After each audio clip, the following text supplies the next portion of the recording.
نحمده ونستعينه ونستغفره ونعوذ بالله من شرور أنفسنا ومن سيئات أعمالنا.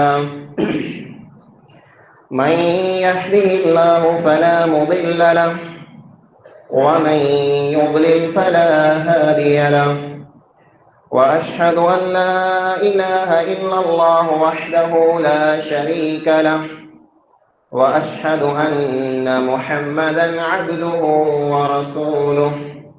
أما بعد، فإن خير الحديث كتاب الله، وخير الهدي هدي محمد صلى الله عليه وسلم، وشر الأمور محدثاتها، وكل محدثة بدعة، وكل بدعة ضلالة، وكل ضلالة في النار. أعوذ بالله السميع العليم من الشيطان الرجيم. بسم الله الرحمن الرحيم.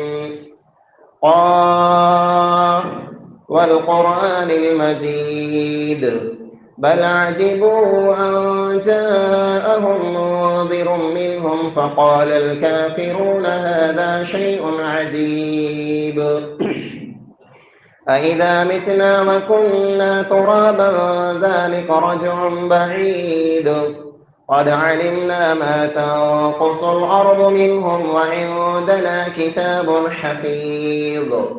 بل كذبوا بالحق لما جاءهم فهم في أمر مريج. أفلم ينظروا إلى السماء فوقهم كيف بنيناها وزيناها وما لها من فروج. والأرض مددناها وألقينا فيها رواسي وأنبتنا فيها من كل زوج بهيج. تبصرة وذكرى لكل عبد منيب. ونزلنا من السماء ماء مباركا فأنبتنا به جنات وحب الحصيد. والنخل باسقات لها طلع نضيد. رزقا للعباد وأحيينا به بلدة ميتا كذلك الخروج. وقال الله تعالى في كلامه المجيد: إنما يعمر مساجد الله من آمن بالله واليوم الآخر وأقام الصلاة وآتى الزكاة ولم يخش إلا الله، فعسى أولئك أن يكونوا من المهتدين. हर किस्म जी हमदे सना वॾाई अने वाखाण इबादत बंदगी उन हिकिड़े अल्लाह वहदहू ला शरीक लहू जे लाइक़ अने सज़ावार आहे,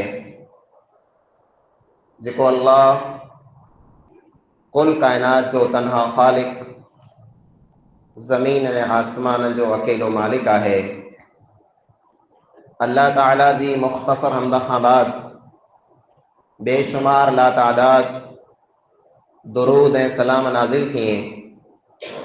अमूमन तमाम अंबिया अलैहिमुस्सलातु वस्सलाम मथे, ख़ुसूसन पांजे प्यारे पैगंबर आखिरी नबी जनाब मुहम्मद मुस्तफ़ा अहमद मुश्तबा सल्लल्लाहु अलैहि वसल्लम मथे। अल्लाहुम्मा सल्लि अला मुहम्मद व अला आलि मुहम्मद कमा सल्लैता अला इब्राहीम व अला आलि इब्राहीम इन्नका हमीदुम मजीद। अल्लाहुम्मा बारिक अला मुहम्मद व अला आलि मुहम्मद कमा बारकता अला इब्राहीम व अला आलि इब्राहीम इन्नका हमीदुम मजीद। हाज़िरीन जुमा, बुजुर्गों, नौजवान साथियों, अजे न जुमे में खुतबे जो उन्वान है मस्जिद की अहमियत अने मस्जिद जा हक़।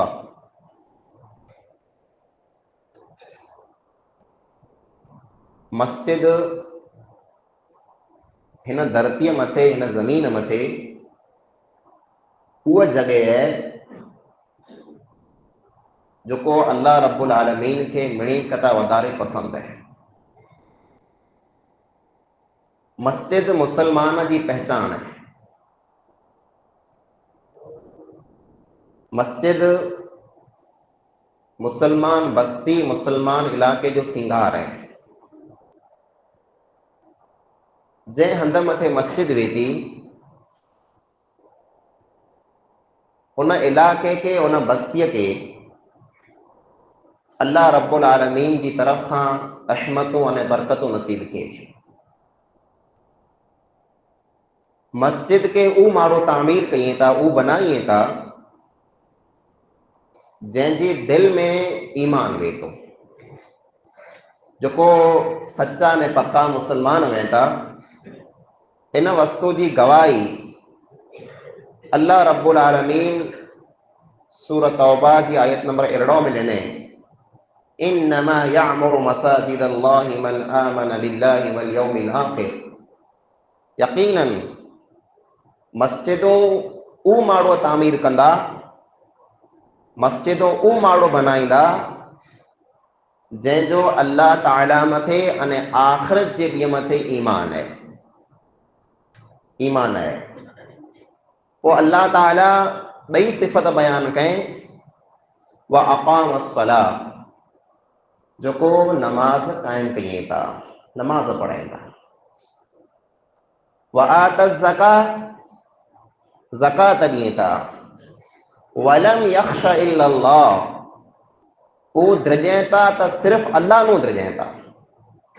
फ़असा उलाइक अन यकूनु मिनल मुहतदीन, अहिड़ा माण्हू हिदायत मथे पां मस्जिद तामीर कई है। अल्लाह रब्बुल आलमीन जो पां मथे एहसान अने फज़ल है जे अल्लाह ताला पां गुनहगारनि के ई मौको ॾिने जे पां अल्लाह जो घर तामीर कयूं। ये इब्राहिम अलैहिस्सलाम की सुन्नत है।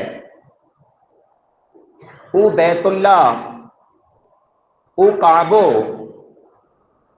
जैके माण्हू 7 चक्कर लगाए करे हज ने उमरो पूरो कई था, इन काबे के इन बैतुल्ला के इब्राहिम अने इस्माइल अलैहिस्सलाम बनायो हो। पर जरा अल्लाह जो घर बनायो थे, दीवारियों ऊंचियों कयों पे, तेरा उन्हीं के पिंड मथे गुरूर ने घमंड न हो जे असां ता अल्लाह जो वडो आलीशान घर बनाए छड़ियो है, न, बल्कि उन्हीं जे दिल में एक खौफ ने द्रप हो। उन खौफ ने द्रप जो अल्लाह रब्बुल आलमीन कुरान करीम में जिक्र करें, व इज़ यरफ़उ इब्राहीमुल क़वाइद मिनल बैति व इस्माईल, याद कयो उन वक्त के जरा इब्राहिम अने इस्माईल ते पुत्र बोए नबी अल्लाह के घर के बनायो पे, अल्लाह के घर के ऊंचो कयो पे, तेरा जबान मथे कलमा ही जारी हुआ, रब्बना तक़ब्बल मिन्ना इन्नका अंतस समीउल अलीम। ए अल्लाह, तौजे हुक्म से तौजो घर असी बनायूं था, पर ए अल्लाह तौजे दरबार में इन घर के तू कबूल करे लाए। कबूल थियण असल वस्तु है। अने इब्राहिम अने इस्माइल जे दिल में खुलूस हो, सच्ची नियत वही, अल्लाह ताला उन्हीं की दुआ के कबूल करें ने काबतुल्ला अज ॾींहं सूदी आबाद है ने क़यामत जे ॾींहं सूदी इंशाअल्लाह आबाद रहंदो। ये अल्लाह जा घर बनाइणा खुश नसीबी जी ॻाल्हि है। जो को पण इंसान इन अल्लाह जे घर के बनाए तो उन लाइ करे खुशखबरी है, वो खुश थी वञे। मोहम्मद मुस्तफ़ा सल्लल्लाहु अलैहि वसल्लम फरमायो, मन बना लिल्लाहि मस्जिदन बनल्लाहु लहू बैतन फिल जन्ना। जो को पण इंसान हिन धरती मथे, हिन जमीन मथे अल्लाह जो घर बनाए तो, मस्जिद बनाए तो, अल्लाह रब्बुल आलमीन उन इंसान ला करे जन्नत में घर बनाए तो। पां जमीन मथे अल्लाह जो घर बनायूं अने बदले में अल्लाह रब्बुल आलमीन पाला करे जन्नत में घर बनाए थो।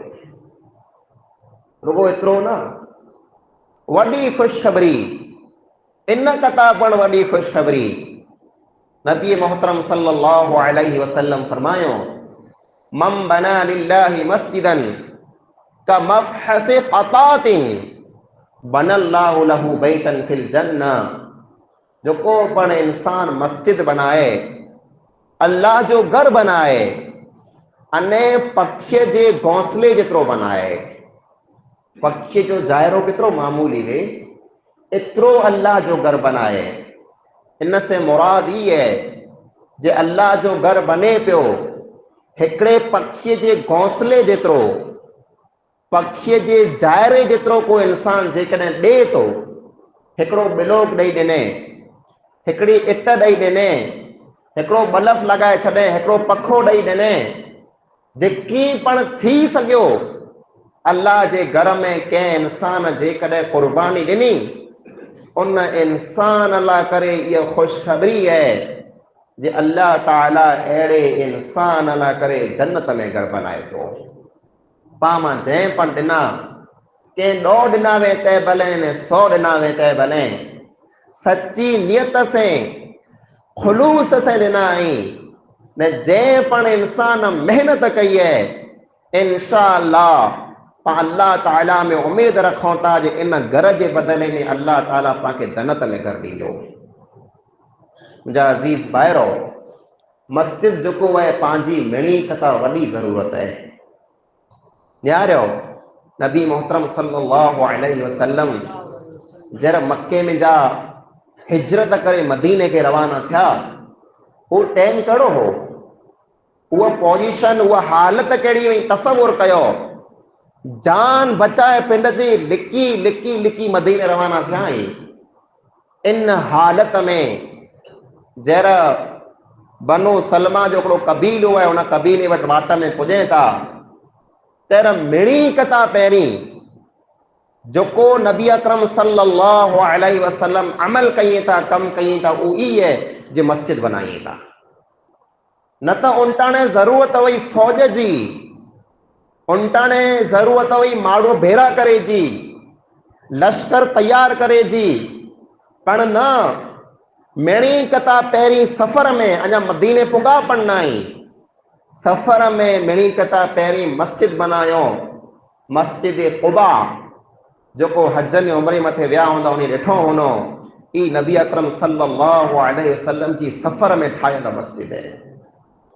पोइ जर मदीने पुगा, अल्लाह जे नबी अकरम सल्लल्लाहु अलैहि वसल्लम जे रेला करे को ठिकाणो न आई, को मकान, को घर बनायल न आई, कोई बंदोबस्त न आई। हाँ, सहाबा किराम बड़े तैयार हुआ, हू चे आऊं अल्लाह जे नबी के मुंहिंजे घरे रखां, हू चे आऊं मुंहिंजे घरे रखां।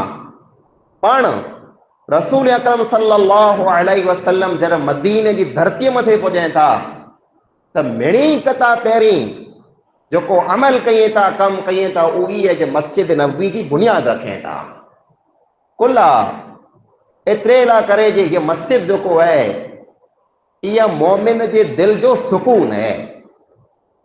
किथे पण सुख न अचे, दुनिया में परेशान हाल थी वञो, सुकून दिल में जा वेंदो रहे, गम आम ते घेरा करे लाइए, दुख जा डूंगर आम ते टुटी पे, आंखे दिलासो ॾियण वारो केर पण न हुए, आंजी हिम्मत वधाए वारो केर पण न हुए। टेंशन में, व्याधि में, तकलीफ़ में, मुसीबत में आंखे जर किॾा पण न सुझे त अल्लाह जे घर में हलिया अची जा। ही ऊ घर है जिते हर के मुसलमान के सुकून मिले तो। ही ऊ घर है जिते दिल जा दर्द खत्म थी वञे था। ही ऊ घर है कि जेको पण इंसान हिते अचे तो पिन जो मुसीबतूं तकलीफ़ूं भुली वञे तो। दुख वे, तकलीफ़ वे, कंहिंखे राव न ॾियणी, अची करे अल्लाह रब्बुल आलमीन के सजदो करणो, अल्लाह रब्बुल आलमीन के राव ॾियणी, अल्लाह रब्बुल आलमीन बड़े दुख दूर करे छॾींदो। ये मस्जिद है जेको पंहिंजी पहचान है, जेको पंहिंजी सुञाण है। मुंहिंजा अज़ीज़ भाइरो, मस्जिद त पाण बनाए छॾी है, बेहतरीन कमु कयो है, ने खुलूस पंहिंजी दिल में आहे, पां उमेद रखूं था जे इन मस्जिद जे बदिले में अल्लाह रब्बुल आलमीन पांखे जन्नत में घर ॾींदो इंशाअल्लाह। पण हिन मस्जिद जो असल सिंगार करो है, हिन मस्जिद जी असल तामीर करो है। ये पां तामीर कई आलीशान, किस्मे किस्मे जा पां में फर्नीचर लगाया आई, खूबसूरत बनाई है अने बनाई खपे। पण हिन मस्जिद जो असल सिंगार नमाज़ी आहिनि। हिन मस्जिद जो असल सिंगार जो कोई वो जमात है। जेकॾहिं पां हेड़ियूं आलीशान मस्जिदूं बनाए छॾियूं अने मस्जिदूं खाली पियूं आहिनि, मस्जिदूं वीरान पियूं आहिनि, त पां इन मस्जिद खे तामीर करे हिकिड़ो ज़ुल्म करे छॾियो आहे। असल मस्जिद जी तामीर ई आहे जे पां अची करे अल्लाह जे घर में मस्जिद में 5 टाइम हाज़िरी ॾियूं। मस्जिदों बनाए छड़ियों था, मस्जिद तो बना दी शब्बर में ईमान की हरारत वालों ने, मस्जिद तो बना दी शब्बर में ईमान की हरारत वालों ने। मन अपना पुराना पापी है, बरसों में नमाजी बन न सका।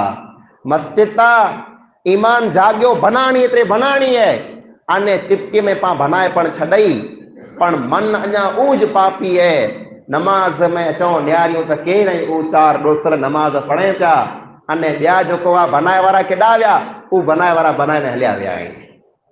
न बल्कि हीअ मस्जिद पां वटां मङे थी, जेकॾहिं हिन मस्जिद खे उभी कयां आहियां त हाणे आंखे 5 टाइम हिन मस्जिद में अचणो पवंदो, हिन मस्जिद जो सिंगार आंखे वधाइणो पवंदो, हिन मस्जिद जो सफ़ूं आंखे भरणियूं पवंदियूं, हिन मस्जिद में बांगूं आंखे ॾियणियूं पवंदियूं, हिन मस्जिद में जमातूं आंखे उभूं करणियूं पवंदियूं, हिन मस्जिद में अची करे अल्लाह जो नालो आंखे बुलंद करणो पवंदो। ई मिणी कथा वॾो हक़ है पां मथे मस्जिद जो। अने 2 नंबर मथे मस्जिद जो पां मथे हक़ ई है जे इन मस्जिद के पां साफ ने सुथरी रखो, मस्जिद जी पां सफ़ाई कयूं। ज़रूरी नहीं जे मौलाना ने मियाँ जी जो कोई उज मस्जिद की सफ़ाई करे, न, ही त नेकी कमाए जो मौको है, जंहिंखे कमाणी वे बिस्मिल्लाह करे हलियो अचे। अने मस्जिद के साफ करनी, मस्जिद की सफाई करनी, यह पण इब्राहिम अने इस्माइल अलैहिस्सलाम की सुन्नत है। अल्लाह रब्बुल आलमीन फरमाए तो वइद अहदना इला इब्राहिम व इस्माइल अन तहिरा बैतिया लित्ताइफीन वल आकिफीन वरुक्अ सुजूद। याद कयो उन वक्त के जरा असां इस्माइल अने इब्राहिम बिनी पे पुत्रे वटा वायदो गिड़ो हो जे मुझे घर के ऐं पाक ने साफ रखजा। उन्हीं मावड़ेला करे जोको तवाफ करना अचे, जोको हज करना अचे, जोको उमरो करना अचे, जोको रुकू करना अचे, जोको सजदा करना अचे, तैला करे मुझे घर के पाक रखजा। अने ऐं विया हूंदा अल्लाह जे उन घर के ॾिठा होना, कायम माटे लखों माण्हू ते तवाफ कई था, लखों माण्हू ते नमाज पढ़े था, सजदा कई था, हज कई था, पण तंहिं हूंदे आंखे जराक पण गंदगी उते नज़र की न अचींदी। एतिरी आली शान सफ़ाई है, इहा कुला है इब्राहिम अलैहिस्सलाम जूं दुआऊं हुई। इब्राहिम अलैहिस्सलाम जी दुआएं जो थमरो है जेको अॼु ॾींहं સુધી घर जेको है पाक ने साफ़ है न सुथरो है। पां मथे पण फर्ज़ बने तो जे हिन घर की पां बनाए छॾियो है त ईअं न जिन में किचराण लॻी पई वे, गंदगी पई वे, धूड़ पई वे, कचरो पियो वे, न, बल्कि हिन मस्जिद के साफ रखणी पां मिणी जी ज़िम्मेदारी है। पां सुबुह साॼी आटो कयूं, नमाज पढ़ण अचींदासीं त 5 टाइम 24 कलाक में अचींदासीं, ॾिसूं कचरो पियो है, मौली साहब ॿाहिरि कोन आई कढिया, ॿारड़ा केॾा विया, को मस्जिद में हेॾी किचराण है। मुंहिंजा अज़ीज़ भाउ, अल्लाह तोखे 2 हथ ॾिने, ॿुआरी साम्हूं ई पई है, खण बिस्मिल्लाह करे ॿुआर कढी छॾ, सवाब जो कमु है। इन मथे केतिरो सवाब है। अल्लाह जे नबी अकरम सल्लल्लाहु अलैहि वसल्लम को ख़ुशख़बरी ॾिनो हुयो। हिकिड़ी औरत जेको हबशी औरत वई, काली कलोटी औरत वई, खूबसूरत न वई, मस्जिद में जा ॿुआर कढंदी हुई, मस्जिद में सफ़ाई कंदी हुई। हिकिड़ी रात उन औरत जो इंतकाल थी वियो। साहबा किराम नबी अकरम सल्लल्लाहु अलैहि वसल्लम के चयोंज न, ईअं वञी करे उन औरत के रात जो दफन करे आया कि अल्लाह जे नबी जी निंद्र फिटाणी खोटी। सुबह जो अल्लाह जे नबी अकरम सल्लल्लाहु अलैहि वसल्लम जरा उन औरत के न ॾिठो, तेरा पुछियो जी वो औरत केॾा वई जेको मस्जिद जी कायम सफ़ाई कंदी वई। तेरा फरमायो उहा त रात इंतकाल करे वई। मूंखे चयां कोन चे आंजी निद्र फिटाइणी आंजो आराम फिटाइणो एतिरे करे असां आंखे न चयो असीं उनखे ईअं दफ़न करे आयासीं। नबी अकरम सल्लल्लाहु अलैहि वसल्लम फरमायो हलो मूंखे कोठे हलो उन जी क़बर मथे आऊं हली करे उन मथे नमाज़ूं पढ़ां आऊं हली करे उन लाइ करे दुआऊं घुरां। नबी अकरम सल्लल्लाहु अलैहि वसल्लम उन औरत जी क़बर मथे अचनि था, जनाज़े जी नमाज़ पढ़नि था, उन लाइ करे ख़ासि दुआऊं घुरनि था। उन औरत वटि हिकिड़ो अमल हो, उन औरत वटि हिकिड़ो ज अमल हो जो मस्जिद जी सफ़ाई कंदी हुई। मुंहिंजा अज़ीज़ भाइरो, ईअं जो मस्जिद जो पाण मथे हिकिड़ो हक़ ई पण आहे न, इहा पाण में कमी न कोताही आहे जे दुनिया जूं ॻाल्हियूं मस्जिद में न कयूं खपे। दुनिया जा मामला मसला पाण खे मस्जिद में ॿाहिरि हल कया खपे। कई इहे माण्हू खे पाण ॾिसूं था अची करे मस्जिद में जमातनो पहला अची था त 4-2 मिंट जमात के वार है त ॻाल्हियूं कई पिया, को ॿोई जूं ॻाल्हियूं करे पियो, को मई जूं, को रिॾे जूं, को गाभे जूं, को खेतरे जूं, को धंधे जूं। न मुंहिंजा अज़ीज़ भाउ, ऐं अचो जहिड़े मस्जिद में दाख़िल थियो तंहिं पहला आंजा ई मड़े कमकार मस्जिद नो ॿाहिरां छॾे अचो। हिते सिर्फ़ दीन जी ॻाल्हि हुअणी खपे, हिते सिर्फ़ अल्लाह अल्लाह हुअणो खपे, हिते सिर्फ़ क़ुरान ऐं हदीस जी ॻाल्हि हुअणी खपे, तंहिंखां सवाइ ॿई को पण ॻाल्हि न हुअणी खपे। उमर बिन ख़त्ताब रज़ी अल्लाह ताला अन्हु जे ज़माने में साहिब बिन यज़ीद रज़ी अल्लाह ताला अन्हु बयान कयई था जे उमर बिन ख़त्ताब रज़ी अल्लाह ताला अन्हु मूंखे सॾु कयो इशारे से उरो हलियो ऐं उमर बिन ख़त्ताब रज़ी अल्लाह ताला अन्हु वटि वियुसि। मस्जिद में असीं वेठा हुआसीं त उमर बिन ख़त्ताब रज़ी अल्लाह ताला अन्हु चई हू को माण्हू रहिया उन ॿिन्ही खे सॾु करे आउं वियुसि उन ॿिन्ही माण्हू खे कोठे आयोसि। उमर बिन ख़त्ताब रज़ी अल्लाह ताला अन्हु उन खे पुछियो ऐं केॾा जा आहियो ऐं ॿोए केॾा जा आहियो त उन ॿिन्ही चयो असीं ताइफ़ जा आहियूं, असीं ताइफ़ जा आहियूं। त उमर बिन ख़त्ताब रज़ी अल्लाह ताला अन्हु चयो ऐं ताइफ़ जा आहियो एतिरे बची विया, जेकॾहिं ऐं मदीने जा हुआ त आउं ॿिन्ही खे मूं सज़ा ॾिनी, आउं ॿिन्ही खे मूं मार कढई कुला जे अल्लाह जे घर में अची करे दुनिया जूं ॻाल्हियूं कयो था। ये सज़ा है उन इंसान जी जेको अची करे दुनिया जूं ॻाल्हियूं मस्जिद में कंदो हुए। न, दुनिया जी को पण ॻाल्हि पाण खे मस्जिद में न आहे करणी। मुंहिंजा अज़ीज़ भाइरो, हीअ मस्जिद जेको आहे इहा पाण वटां घुरे थी नमाज़, इहा मस्जिद जेको आहे पाण वटां घुरे थी जमात। जे पाण मस्जिद में अची करे मस्जिद खे आबाद कंदासीं त मस्जिद आबाद रहंदी, अने जेकॾहिं मस्जिद खे पाण ईअं बनाए करे वीरान करे छॾई त मुंहिंजा अज़ीज़ भाइरो पाण गुनहगार थींदासीं। अने कई अहिड़ा मसला ऐं मामला वह था जंहिं मथां पाण ॾिसूं था अक्सर जे पंहिंजी मस्जिद में माण्हू को हेॾा रीस पियो वेठो आहे, को होॾा रीस पियो वेठो आहे, मस्जिद में नथा अचनि। मुंहिंजा अज़ीज़ भाइरो, इहा पंहिंजी भुल आहे, इहा पंहिंजी ग़लती आहे जे रीस पंहिंजी ॿिए कंहिं माण्हू से वेही थी अने पाण अल्लाह जे घर में नथा अचो। ई शैतान है जो जेको पाण खे भुलाए थो जे कंहिं माण्हूअ से जेको रीस आहे, कंहिं कुटुंब वारे से रीस आहे त रीस दिलि में रखी ने अल्लाह जे घर खे पाण छॾे ॾियूं। पंहिंजी रीस जंहिं माण्हूअ से वे भले हुए पर अल्लाह जे घर से पाण खे रीस न हुअणी खपे। मुंहिंजा अज़ीज़ भाइरो, अल्लाह जे घर खे पाण वीरान न कयूं। अल्लाह रब्बुल आलमीन फरमाए वमन अज़लमु मिम्मन मनअ मसाजिद अल्लाह, उन इंसान खां वॾो ज़ालिम माण्हू केरु हूंदो जेको माण्हू खे अल्लाह जे घर में अचे खां रोकींदो हुए, अल्लाह जा घर बनाए खां रोकींदो हुए, अल्लाह जे घर खे आबाद करे खां रोकींदो हुए। ई इंसान मिणी कता वॾो ज़ालिम है, अहिड़ो ॿियो को पण ज़ालिम न आहे। मुंहिंजा अज़ीज़ भाइरो, पाण मड़े मुस्लमान आहियूं, पाण मड़े हिकिड़े कलमे वारा आहियूं, पाण हिकिड़े अल्लाह वारा आहियूं, पाण हिकिड़े किताब वारा आहियूं। अने पंहिंजो फर्ज़ बने थो जे पाण हिकिड़ा बणी वञो। पाण में कंहिं क़िस्म जो इख़्तिलाफ़ न हुअणो खपे, पाण में कंहिं क़िस्म जी को रीस न हुअणी खपे। अने जेकॾहिं कंहिं क़िस्म जी पाण में रीस आहे, थी सघे हुए कंहिं पण मसइले मथां हुए त अल्लाह कान कंहिंखे माफ़ करणो अल्लाह रब्बुल आलमीन खे वधारे पसंदि आहे। जेको पण इंसान अल्लाह कान कंहिं इंसान खे माफ़ करे थो, अल्लाह रब्बुल आलमीन उन इंसान खे माफ़ करे छॾे थो। अचो पाण मड़े भेरा थी करे अल्लाह जे घर खे आबाद कयूं, रीसूं भुलाए छॾियूं, तकलीफ़ूं भुलाए छॾियूं, हिक ॿिए खे माफ़ करे छॾियूं, अने दिलि खे लॻायूं त मस्जिद से लॻाए छॾियूं।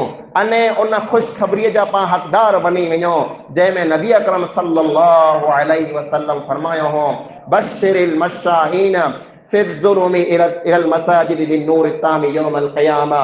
खुशखबरी सुनायो, खुशखबरी सुनायो उन्हीं माण्हूअ खे जेको अल्लाह जे घरे साम्हूं अचे ता ऊंधाए में हली करे, जे इन्हीं माण्हूअ खे क़यामत जो ॾींहुं मुकम्मल नूर नसीब थींदो। आला करे खुशखबरी है।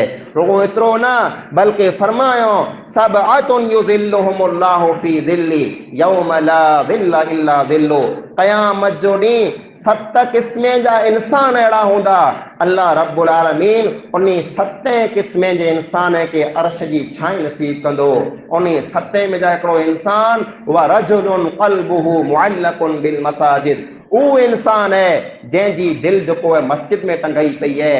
पिन जे कमकार में जाए, पिन जे धंधे में जाए, पिन जे खेत्रवाड़ीअ में जाए, गमे न हंध मथे है। मोड़ो मोड़ो टाइम निहारे तो बांग जो टाइम थी वञे मस्जिद मथे पुॼां, अचे तो मस्जिद जी सफ़ाई करे तो, मस्जिद जो ख्याल रखे तो, मस्जिद जी न्यार करे तो, मस्जिद से मोहब्बत करे तो, अहिड़ो इंसान क़यामत जो ॾींहुं अर्श जी छांव में हूंदो। मुंहिंजा अज़ीज़ भाइरो, मस्जिद से मोहब्बत कयो, मस्जिद के आबाद कयो। नबी अकरम सल्लल्लाहु अलैहि वसल्लम ये पण खुशखबरी सुनायो हुयो कि जेको इंसान आई ॾिसो जे मस्जिद में नमाज पढ़ण अचे तो त उन जे बारे में गवाही ॾियो जो पक्को न सच्चो मोमिन ने मुसलमान है। ई मस्जिदों घुरे थियूं। अल्लाह रब्बुल आलमीन जेको मस्जिदों पांखे ॾिने त पां मथे एहसान ने फज़ल है। हाणे मस्जिदों घुरे थियूं नमाज़िया, न त अल्लामा इक़बाल चवे मस्जिद मरसिया खां है कि नमाजी न रहे, मस्जिद मरसिया खां है कि नमाजी न रहे, यानी वो साहिब औसाफ हिजाजी न रहे। मस्जिदों रोए पयूं जे नमाज पढ़े वारा किथे रहा, मस्जिदों वाट न्यारी पयूं जे अल्लाह अकबर चे वारा किथे रहा, मस्जिदों वाट न्यारी पयूं जे मस्जिद के आबाद करे वारा किथे रहा। ये हाणे पां मिणी जो फर्ज बने तो, जैन मस्जिद के बनायो ओ मस्जिद के आबाद पण कई। अने मस्जिद आबाद तेर थींदी तेर पां वटि इमाम हूंदो। जेकॾहिं मस्जिद खाली पई हूंदी, मुसल्लो खाली पियो हूंदो, को पण इमाम न हूंदो, मस्जिद के पां आबाद कीन करे सघंदासीं। कुला ॾोसल हूंदा, कॾहिं का को हिकिड़ो पढ़ी हलियो वेंदो, कॾहिं का 2 पढ़ी हलिया वेंदा। कंहिंखे रीस हूंदी हू हिन पुठियां कीन पढ़ंदो, हू हुन पुठियां कीन पढ़ंदो। मस्जिद आलीशान बनाई पई है, नमाज पढ़ाए वारो को नाहे, मुसल्लो खाली पियो है, इमाम केर नाहे। त मुंहिंजा अज़ीज़ भाइरो मिणी कथा पहिरीं पंहिंजो फर्ज़ बने तो हिन मस्जिद के आबाद करे ला करे, हिन मस्जिद की सिंगारे ला करे, हिन मस्जिद के सुहिणी ने खूबसूरत बनाए ला करे, हिन मुसल्ले के पां इमाम ॾियूं, हिन मुसल्ले मथे पां इमाम के उबो कयूं। अने पुठियां पंहिंजी जमात वे इमाम जर वाला ज़ालिम चए तर मस्जिद आमीन से गूंजी हले। ये मस्जिद जो हक़ है, ये मस्जिद जी असल रौनक है जे पां मस्जिद के अहिड़ी बनाए छॾियूं जे मस्जिद पण खिली ने चए भले मूंखे बनायो, ऐं भले न धरतीअ मथे बनायां जे मूंखे आबाद करे वारा माण्हू वई। मुंहिंजा अज़ीज़ भाइरो, रीसूं रूगूं झिकी में लाए करे अल्लाह जे घर के आबाद कयो, मंदरसा चालू कयो, इमाम उबा कयो मुसल्ले मथे, अने पुठियां अल्लाह अकबर चई करे उभी रहो। अल्लाह दुनिया में पण कामयाब कंदो ने अल्लाह ताला आख़िरत में पण कामयाब कंदो। रब ताला खां दुआ जेके पण पां क़ुरान ने हदीस मुताबिक ॻाल्हियूं सुयूं, अल्लाह ताला पां मिली के अमल करी तौफ़ीक़ अता फरमाए। ही अल्लाह जो घर पां आबाद कयो है, हिन घर में जंहिं इंसान जहिड़ी पण मेहनत कई है, जहिड़ी पण कुर्बानी ॾिनी है, अल्लाह ताला हुन कुर्बानी के कबूल फरमाए। ही अल्लाह जो घर पां बनायो है, अल्लाह रब्बुल आलमीन पिन जी बारगाह में हिन घर के कबूल फरमाए। अल्लाह रब्बुल आलमीन हिन घर जे बदले में अल्लाह ताला पाके जन्नत में आलीशान घर अता फरमाए। अल्लाह रब्बुल आलमीन पां मिणी मुसलमान के तौफ़ीक़ ॾे जे पां 5 टाइम अची करे हिन घर में नमाज पढ़ो, अल्लाह रब्बुल आलमीन के याद कयूं। अल्लाह रब्बुल आलमीन पां मिणी के 5 टाइम जा नमाज़ी बनाए। अल्लाह रब्बुल आलमीन पां के पक्का न सच्चा मुसलमान बनाए। अल्लाह रब्बुल आलमीन घर के क़यामत जे ॾींहुं સુધી आबाद रखे। अल्लाह रब्बुल आलमीन पां मिणी मुसलमान भाई के हर क़िस्म जी आफ़तें का मुसीबतें का बचाए। जेकी बीमारी अल्लाह ताला उनकी शिफाए कामिला आजिला अता फरमाए, जेकी मरी विया अल्लाह ताला उनकी कब्रें के कुशादा फरमाए। आमीन सुम्मा आमीन। व आखिरु दावाना अनिल हम्दुलिल्लाहि रब्बिल आलमीन।